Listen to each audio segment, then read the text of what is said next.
بسم الله الرحمن الرحيم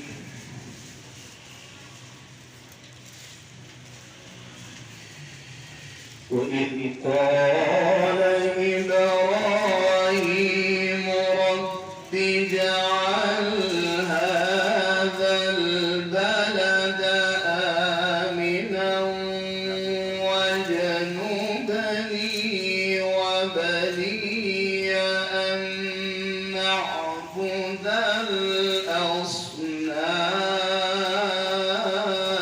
الأصنام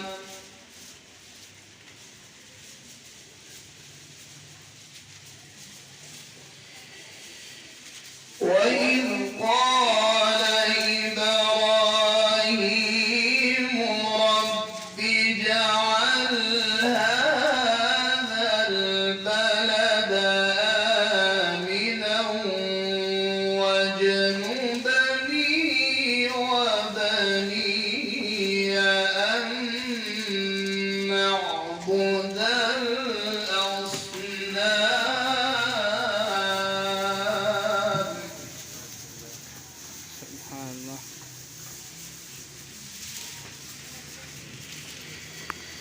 رب إنهن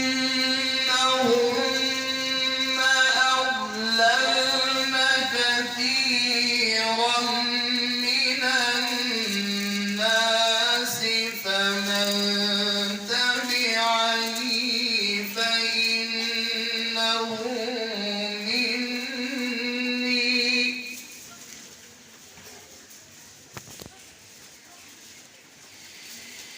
فمن تبعني فإنه مني ومن عصاني فإنك غفور رحيم.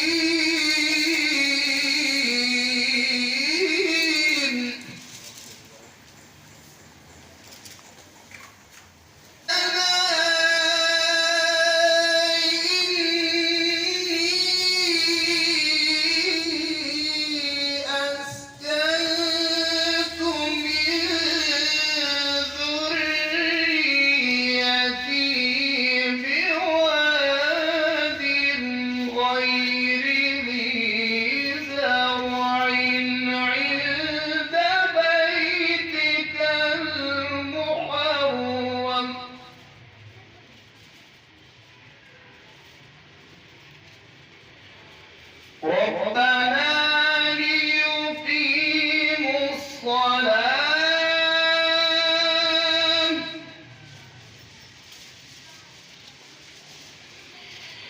فاجعل أفئدة من الناس تهوي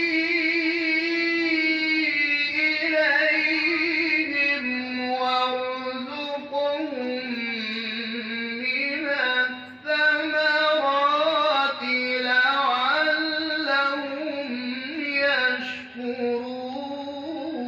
يشكرون.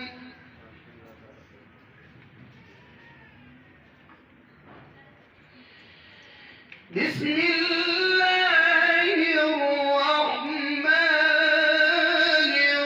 الرحيم إنا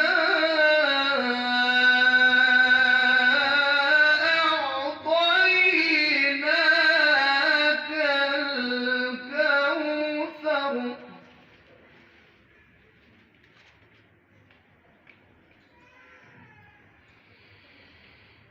إن